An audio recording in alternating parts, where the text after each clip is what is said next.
Et l'autre info est en Meurthe-et-Moselle ce matin. Bonjour Guy Birenbaum. Bonjour Fabienne, et je vais vous raconter une sorte de petit miracle. L'histoire se déroule à Fougue et c'est l'Est républicain qui la relate. Il est question d'une automobile retrouvée. C'est-à-dire, Alors racontez-nous ça. Bruno Lavigne a retrouvé la voiture de son grand-père 60 ans après que celui-ci l'ait vendue. En fait, en 1956, son grand-père Louis décide de changer sa Rosalie. La Rosalie, c'était une Citroën aussi, c'est l'ancêtre de la traction. Et donc, il a une Rosalie de 1938 et il va l'échanger contre une superbe traction avant. Vous savez, la voiture qu'on voit par exemple dans Borsalino. Elle est flambant neuve, elle est noire, c'est une 11B. Elle lui est livrée précisément le 5 mai 1956.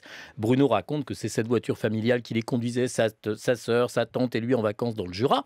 C'est par manque de place à Nancy que son grand-père finit par la laisser, cette belle traction, au garagiste des Rousses, commune du Jura. Et puis le grand-père, il finit par la vendre, sa traction.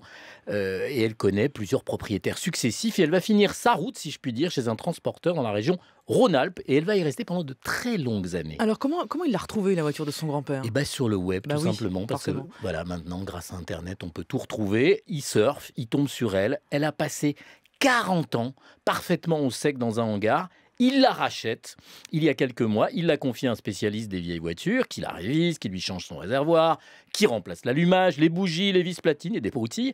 Depuis, il paraît qu'elle démarre au quart de tour. Je ne sais pas si vous avez remarqué, Fabienne, mais dès que quelqu'un a une vieille voiture, il vous dit toujours qu'elle démarre au quart de tour. Ouais, mais moi, ma voiture, elle démarre au quart de tour. Bon, enfin, on ne vérifiera pas. C'est ce que dit tout le monde. Même s'il paraît qu'elle broute un peu. Alors bon, brouter, on voit bien, c'est avec l'embrayage. Elle atteint la vitesse tout à fait honorable de 110 km/h. Elle a même passé le contrôle technique. Du coup, chers auditeurs, si vous êtes en Lorraine et que vous croisez une traction avant noire sur vos routes, c'est elle. Alors moi, j'aime cette histoire parce que j'aime que Bruno, en fait, il ait retrouvé la voiture dans laquelle il roulait quand il était petit garçon. Moi, je cherche mes voitures de petit garçon, les petites. Lui, il a retrouvé la vraie. C'est comme si elle l'avait attendu sagement pendant toutes ces années dans son hangar. Alors bien sûr, c'est pas une première main.